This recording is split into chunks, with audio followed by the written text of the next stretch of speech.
It's a pleasure to be here, and thanks to everyone for joining in for the session. I was really excited to see that tonight's theme was about responsible production and consumption because being an operations management professor and researcher, production and consumption is pretty much what I do all day and think about and teach.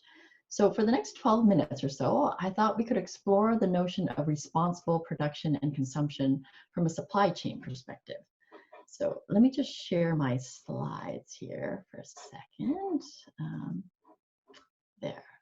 All righty. So let's take a look at a basic supply chain. Just FYI, my slides are not going to be as beautiful as Ron's because I am an operations management professor after all. All right, so here's my basic supply chain. Supply chains are all about making stuff, right? So on the production side, we take raw materials and we organize activities to make products. And then on the consumption side, consumers buy these products and we use them.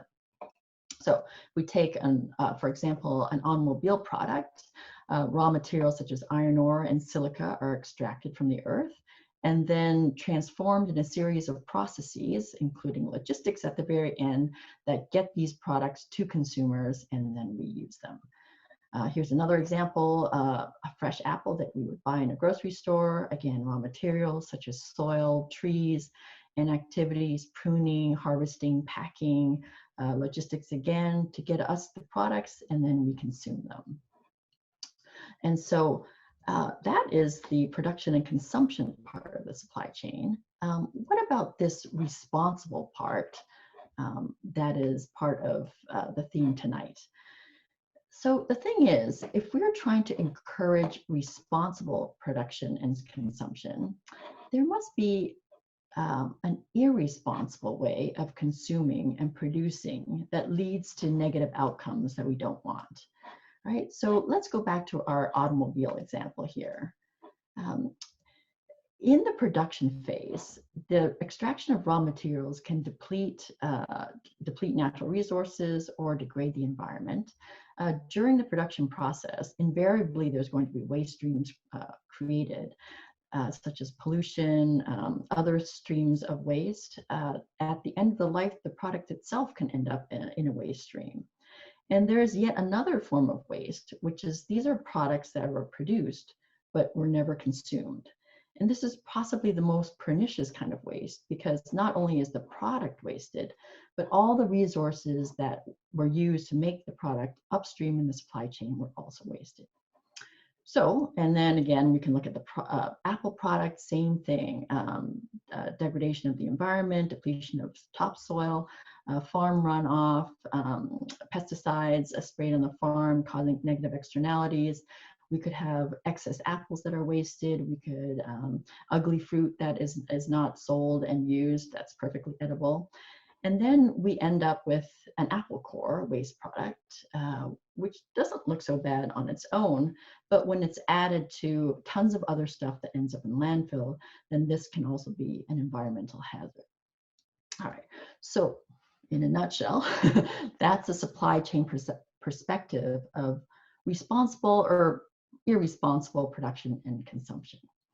All right, so why don't we dig a little deeper into the consumption part of this? Because ultimately what we want to get to is what can we do as consumers to make the entire supply chain a bit more responsible or a lot more responsible, right? So when we think about consumption, it's important to know that everything upstream in the supply chain is geared towards serving us, the consumers.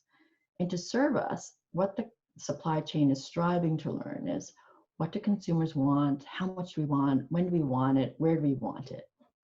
So our behavior as consumers, and specifically our purchasing behavior, drives the activity in the supply chain.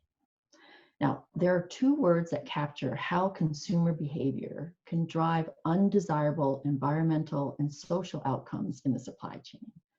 They're uncertainty and convenience. And these two notions interact to make it even worse. So let's first look at uncertainty. I'm sure that many of you have heard that supply chain management is all about matching supply and demand. It sounds simple, but it turns out it's not so easy when you don't know exactly what it is that consumers want. So just think about a simple thing like matching the right quantity. So in a given location at a given point in time, let's say today, retail grocers are trying to guess how many apples consumers are going to buy. They typically don't want to stock out of apples, so they order more than they expect to buy. We call this safety stock. And then demand is realized, people come and they buy the product, and then the leftover products are potentially wasted. Here's another matching problem, the right product. We don't know whether consumers want apples, pears, peaches, whatever, so we stock them all. And then again, demand is realized, people come in, and the leftover products potentially wasted. So if you think about it, every retailer at every location on every day for every product is guessing what the demand is going to be, and then probably carrying more inventory than they expect to sell.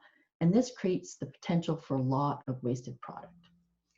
And this is driven by the unpredictability of our own behavior, and then the desire of the supply chain to give us exactly what we want. All right, so that is the uncertainty part of it.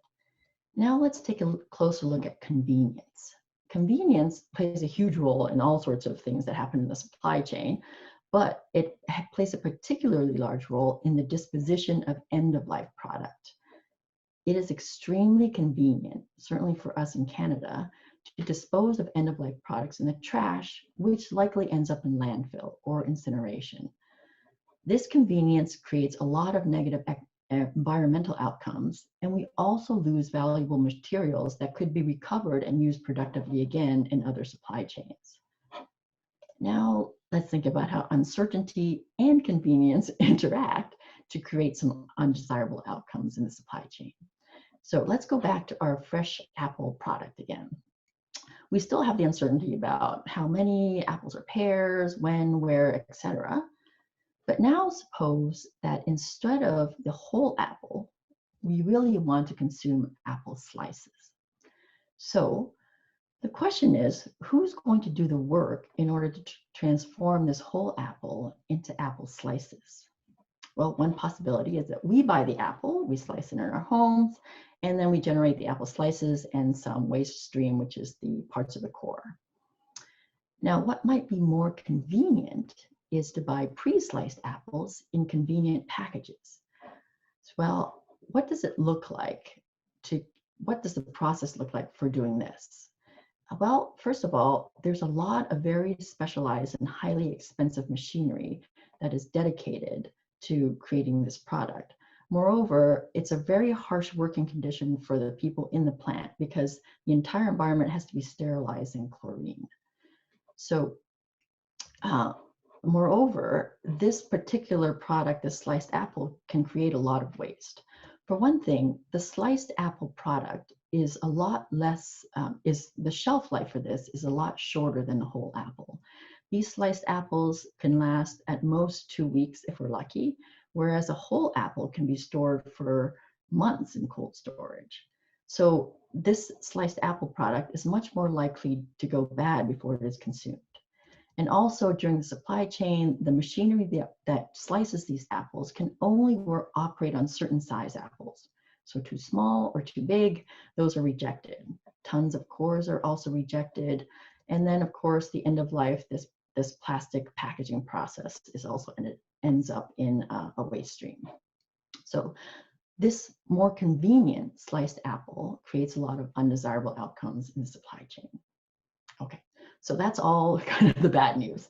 Now, let's go to the proactive part of this. What can we do as consumers to mitigate some of these effects? All right, so let's take a look at convenience. The antidote to convenience is effort.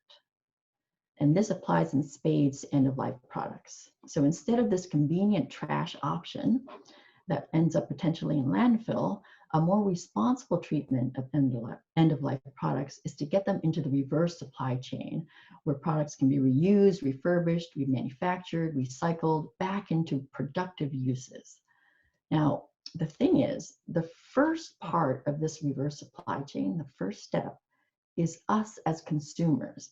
we need to transfer our end-of-life products into specific locations so that they can be processed responsibly. So this is at home using our blue bins. We might have to take certain products to collection points in a city. When we're out and about, we separate our trash so that the recyclables go into a particular container and not put everything into trash.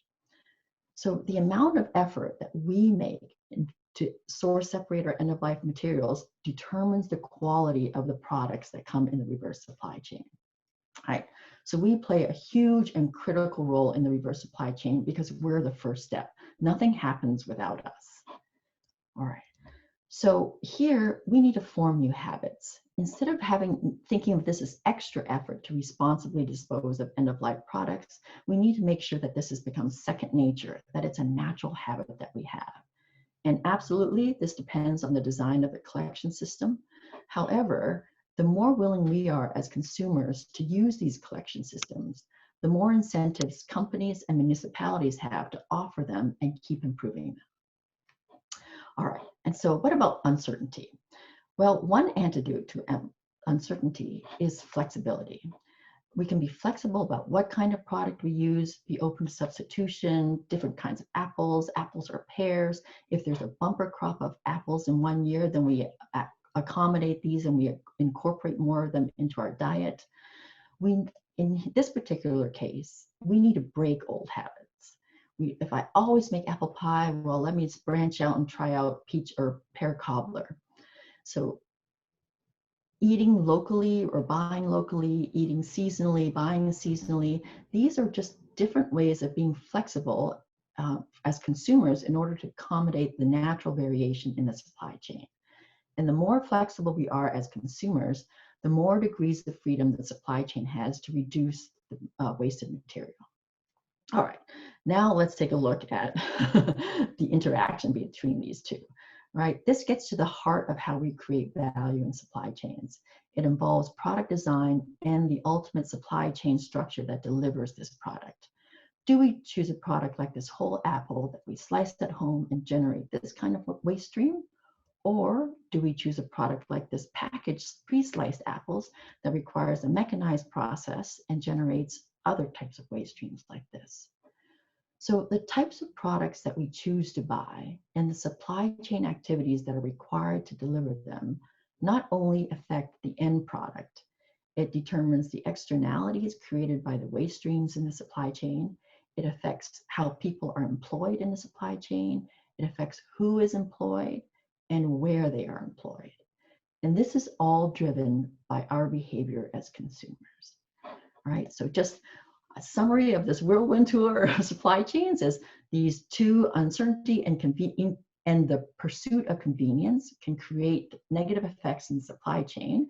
And what we can do about it as consumers is to be more flexible in the type of products that we use and how we use them, apply more effort on our part to responsibly dispose of our end-of-life products. And a grand challenge for us as a society is to start designing and asking for products with the supply chain implications in mind for both the forward supply chain that delivers these products and the reverse supply chain that responsibly gets these materials back into a productive use. All right. Thanks very much.